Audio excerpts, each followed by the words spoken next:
What's going on, guys? Welcome back to a brand new video. I hope you guys are doing well, and today I'm going to be reacting to the under 25 years old top 25 list of the best young NBA players. And shout out to Buzzer Beater, shout out to Shuntaro, shout out to Knicks Central, shout out to Bray, literally shout out to everyone that is a member. Joshua, Craig, you guys are truly amazing. I'm pretty sure I didn't leave anyone off that list, but this was actually a video suggestion by Buzzer Beater, and I thought it was a great video idea. This is my very first time looking at this list. I hear all over Twitter RJ was snubbed. RJ was snubbed like crazy. He deserved to be on this list or even higher than certain people, you know? And some people said there were some players on this list that did not deserve to be on this list. So was RJ Barrett snubbed? Was he disrespected? So we're going to be taking a look down at this list. I appreciate all your support. This channel would not be possible without you guys. So let's dive right into the list. Okay, so ESPN actually did make this. Someone at ESPN. So starting off, Luka Doncic is one. I can't really be mad at that. In my opinion, he's one of the best young players in basketball. I'm not mad at that. Zion Williamson, I can see that, it depends how you're looking at it, but I can kind of see why someone would put Zion there, even though I think Donovan Mitchell's still incredible. You got to put Donovan Mitchell, I wouldn't even be mad if someone put Donovan Mitchell at 2, a guy like Jason Tatum. I don't think Ben Simmons deserves to be there at 2, even though I think he's pretty disrespected around the league. I get it. Sometimes he can have inconsistency of aggression at the basket, just really scoring, you know, but I could see why someone would put Zion, especially this season. He's incredible, shooting 60% from the field. His efficiency, nearly 30 points per game. He's just been absolutely incredible, and he's actually gotten better at defense throughout the year, because I had some questions about his defense, his defensive positioning, or just the overall fundamentals of his footwork, and not really knowing where to be on the defense side of the basketball. But this is the one that I thought was extremely just immature. And don't get me wrong, I like LaMelo Ball, but maybe this is someone you could put on the list next season. You know, LaMelo Ball, he's a rookie. He's only started 20-something games. He's played 40-something games, but he only started 20-something, of course. And he's a rookie, of course. There was a lot of hype coming out when it came to LaMelo Ball. He's one of the best passers of the basketball. He's truly gifted, don't get me wrong, when it comes to passing the ball. But for such a small sample size, I don't think I could rock with this. Especially a guy of Jason Tatum's, especially of a guy of Donovan Mitchell, who's having a career year. If it comes to points per game, efficiency from downtown, or efficiency from the field, he's doing a better job to, really distributing the basketball. And he's leading the Jazz to one of the best records, as their best player in the Western Conference, one of the toughest divisions of basketball, or the toughest division of basketball, you know. So I thought that was extremely disrespectful. You could even put Jason Tatum at 3. So I think it's too early. Don't get me wrong, LaMelo has potential to maybe be 3 next season, but I thought that was immature in my opinion. All right, number 4 we have Donovan Mitchell. I can't really be mad at that. Number 5, Jason Tatum, okay. But again, Donovan Mitchell, in my opinion, should be that 3rd spot, or even a Jason Tatum.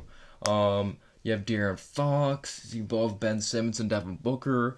And that's another thing. I think Devin Booker you could even put at that 3rd slot. I think Devin Booker, he's one of those guys that got a lot of hype when, in his 2nd year when he dropped 70 points. But it's so weird. I don't know if it's because he plays in a smaller market. Again, LaMelo, he was way more efficient than what people thought. He let the game come to him. He wasn't forcing certain shots. He really cleaned up some of his acts when it came to the offense side of the basketball. But for him to be at 3, Devin Booker at 9, I guess because Ben Simmons, yes, he doesn't have the jump shot, but he brings so much to the game, you know, of passing the basketball, reading the floor. He's going to be Defensive Player of the Year candidate. It's just the scoring, inconsistencies. It's a career low, I believe, 15 points per game, or he averaged 16 per game his rookie year, something like that. But Devin Booker at 8. You have Bam Adebayo at 9. I think Bam Adebayo is pretty underrated. Could do a little bit of everything for sure. Shai Gilgeous-Alexander. Is Shai better than a Brandon Ingram? Is he better than a Jaylen Brown? I know the Thunder aren't winning this year, but they're in a rebuild mode, for sure. But I still think Shai's a really good player. Should Jaylen Brown be lower than a De'Aaron Fox? I think De'Aaron Fox is having an underrated year because the Kings aren't winning, so no one's really paying attention to them. Michael Porter Jr. Should you put Michael Porter Jr. above John Morant? Michael Porter Jr. is having a good year. I guess you could, because John Morant was actually hurt a lot of games. But I think, yes, he's shooting terrible from three this season, and of course he decided to make like 4 or 5 threes against my Knicks. But just the way he changes the game, and he just literally controls the flow of the game. Like, he plays so comfortable. It looks like he's never like rattled or whatever. Like, just his ability to adjust to the college game at Wichita State to the NBA game, and literally he controls the game to his pace, and he opens up the floor. His court vision's insane. Very good athlete. We'll see if that like really continues longevity wise. I guess you could say this season, because John Morant hasn't been fully healthy and he hasn't been fantastic. But there's actually some Knicks fans out there that are making the debate that RJ Barrett's been better than John Morant this season. I believe John Morant is averaging like one more point than him, and he's a better passer of the basketball. But RJ Barrett's averaging 17 points. He's averaging 3 assists. He's actually crashing the glass pretty well, shooting 38% from three, 45% from the field. And like, he's helping the Knicks win basketball games, even though the Grizzlies still remain to have their better record. And they're in the Western Conference, which of course is a more competitive type of conference, of course. So John Morant, okay. Trae Young at 16. Let's see. But I say John Morant's better than Trae Young. Can you say that this season? I feel like Trae Young's looked a lot better under a real coach. All right, Mikal Bridges being at 17. See, I don't rock with this. Mikal Bridges being above Domantas Sabonis. I like Mikal Bridges. Good 3-and-D basketball player. He impacts the game in like ways people don't know. He does the little things. But Domantas Sabonis was a guy who was like, people were saying he should have made the All-Star team over Julius Randle, which I disagree with. Yes, you could say Randle's starting to fall off, but at the time, Julius Randle was amazing. But we're talking about Sabonis, potential All-Star. No one's talking about Mikal Bridges as a potential All-Star, you know? So I don't agree with that. See, Anthony Edwards is someone I don't agree with being on this list, and I actually think DeAndre Ayton is better than Anthony Edwards. Don't get me wrong, he's putting up points, but RJ's helping his team win basketball games. I know Anthony Edwards is a rookie and things can change, but this is another guy that was actually on the bench a lot at the beginning of the season and eventually started. He eventually started. Don't get me wrong, I like his dog, but how could you put Anthony Edwards above RJ? Like, RJ's impacting winning basketball. He's way more efficient. He's a better passer of the basketball, and I don't get that one. I don't. And I think something we're definitely going to have to realize throughout RJ's career is that he might be disrespected a lot on these lists. He might be snubbed from All-Star games because he's one of those players. He's going to get it done on a like nightly basis, but he's not a guy that's going to be like, yeah, I'm going to turn on the TV. I'm going to watch RJ Barrett play basketball. He's not really this flashy player that's like fun to watch, maybe like a John Morant or even a Trae Young, because John Morant has a high-level athleticism. RJ Barrett's a good athlete, but he's not a fantastic athlete. He's not necessarily fantastic at anything, but he has it up here. He's a good basketball IQ and a good work ethic, and I think people are really going to overlook that. People might think that's boring. Like, he's not this flashy player, but he's going to get it done, in my opinion, for many years to come with the Knicks. Of course, hopefully it's for the Knicks for a long time.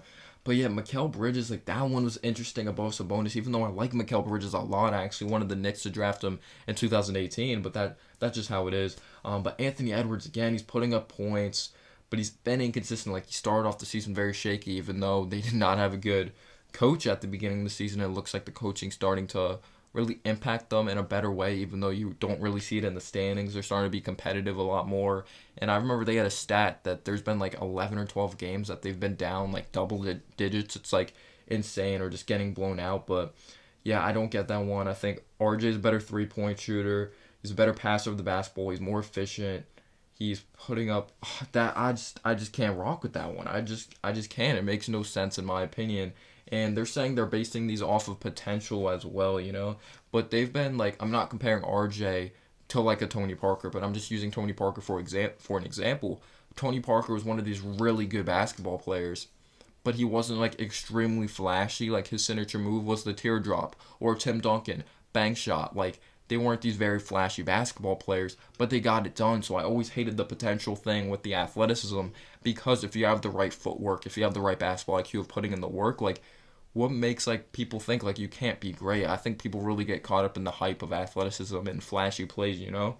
But DeAndre Ayton being lower than Anthony Edwards, especially the Suns having like a fantastic year. Like, this is the best they've been since the Steve Nash freaking Amari Stoudemire days, and I actually think he's one of the most underrated players in basketball. He's getting overlooked because of Trae Young being in the draft class, or Luka Doncic. You have a guy of Jaren Jackson Jr., so I think people are really overlooking what he's bringing to the Suns. He's even gotten a little better defensively. He's a double-double machine, and he's contributing to winning ball. Tyrese Halliburton, you could actually make the case Tyrese Halliburton higher than Anthony Edwards, but again, people are going to look at like the points per game, but they're not going to take a look at like the true impact on the game. But yeah, Halliburton been extremely efficient. He's literally a wizard. Maybe his handle isn't the greatest, but he has it up here. Great basketball IQ, great passer of the basketball. He's proved a lot of people wrong. Like he showed flashes to score off the dribble. I get it. He's put in this perfect position off the ball, but he's just been amazing this season. He's literally done everything: rebounding, pushing it, playing in the half court setting. John Collins. John Collins worse than Tyrese Halliburton this year. I'm not sure. People may really knock John Collins like defensively. I know Tyrese Halliburton's a really good defender. Collins, Sexton, Lonzo Ball, Jared Allen.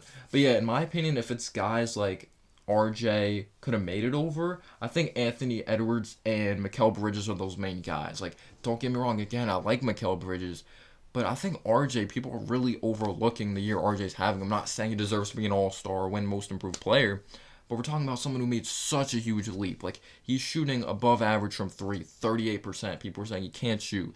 Good passer of the basketball, averaging 17 points per game. I really think people are overlooking what RJ is bringing to the table. But Knicks fans, I'm going to say this right now, just get used to it. It's also because we're the Knicks, and just the media loves joking with us. Like, for example, when we were over 500 and we're in the playoffs, literally, I think it was First Things First was just roasting us and all that. But I bet there's been plenty of teams like of fans being hype finally when they become good. And the Knicks have been so bad for such a long time. So I'm like, yeah, we deserve to be happy. That's what happens when you're a fan. You want to be happy because your team is improving. Like, if it was any other team, they wouldn't have put it on television or national television because the Knicks get those clicks at the end of the day. If it was a smaller market like the Suns, when the Suns finally got good, I bet there were clips out there, but the media just loves to clown the Knicks because they've been bad for so long. Even though the freaking Timberwolves are bad for so long until they made the playoffs, they're still bad. But the Suns as well, it's just because they want Knicks for clicks. They just want to make fun of us. It's just how it is at the end of the day. They made fun of us like when they were like, oh, Knicks fans are getting hype about like the Knicks being in the playoffs. Like, yeah, they're just going to make fun of us for like being excited the Knicks are in the playoffs, but they weren't going to talk about us being a top 5 defense, Julius Randle being an all-star, RJ Barrett developing, Mano quickly might be a nice 6-man for years to come. That's just how it's going to be. But I think RJ should be here at least over an Anthony Edwards, at least over a guy of Mikal Bridges. Again, I like Mikal Bridges. He's a very solid guy, but you could say RJ's been good this season for the New York Knicks. But yeah, there's been some like immature like areas on this list, like LaMelo Ball. Again, I like him, but it's such a small sample size. It just is, so I can't put him 3. He could be 3 next season, but just over Donovan Mitchell, like even over De'Aaron Fox, in my opinion, I think that's crazy. But I think LaMelo Ball is going to change the game for years to come. This video might get a lot of hate, but I'm also going to do a video of like redrafting the 2019 draft. I know it's early, but I thought it'd be a fun type of video. Thank you so much for the video suggestion, buzzer beater, and as always, guys, have a humble day or night. Peace out, yo.